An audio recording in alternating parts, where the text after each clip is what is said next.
My name is Tim Blevins. I graduated from Emerson College in 1997 with a degree in creative writing, and I've been working in Cambridge coffee shops for the past 14 years.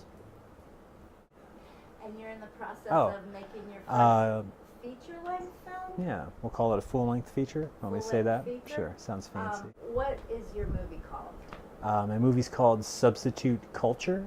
It's a movie about social identities in the 21st century and how we subscribe ourselves certain subcultures as that identity, and then what happens once we age out of that and become irrelevant to our surroundings.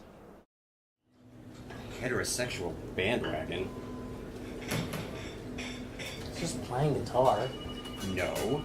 He's whoring sophomore hootenannies who mistake wearing bandanas for being socially conscious. That was a well-structured sentence.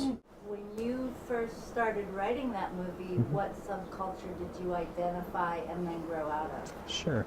I think the broad sense was always I'm going to be an outsider, which is a very forced, when you decide to make the decision, it's very forced because you join up similar-minded outsiders.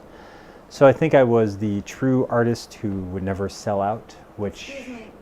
Yes. Does that mean you were a poser? Because you think decided so. to be Yeah, I think initially, anytime you make a conscious decision to be part of a group, you're kind of a poser. Right. But again, anytime you identify by a title, you're trying to find some shorthand for yourself. So any subculture is kind of a little posy. Your italicized inflection is flawless. And this countertop banter is pretty precious. I actually want a relationship, all right? You meet her, she likes you, which is fine. Am I boring? Am I forgettable? This isn't about you, Jamie. What's it about?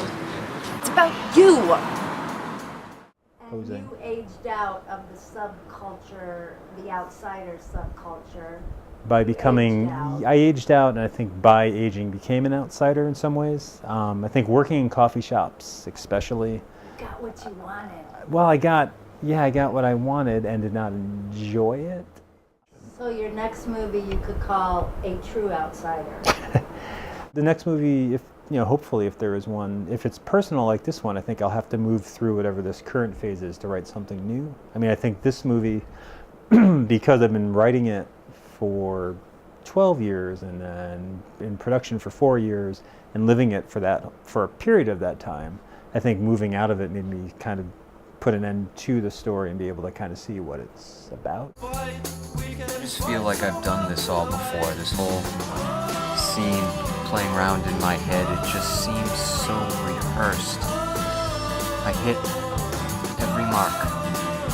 We're gay! Baghead. Suitable facsimile. Dropout anarchist. Old Hollywood geek. Kind of a nymphomaniac. Subcultural fantasy.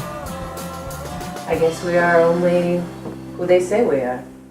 Hope. On that note, do you Yeah. have a positive outlook for the future?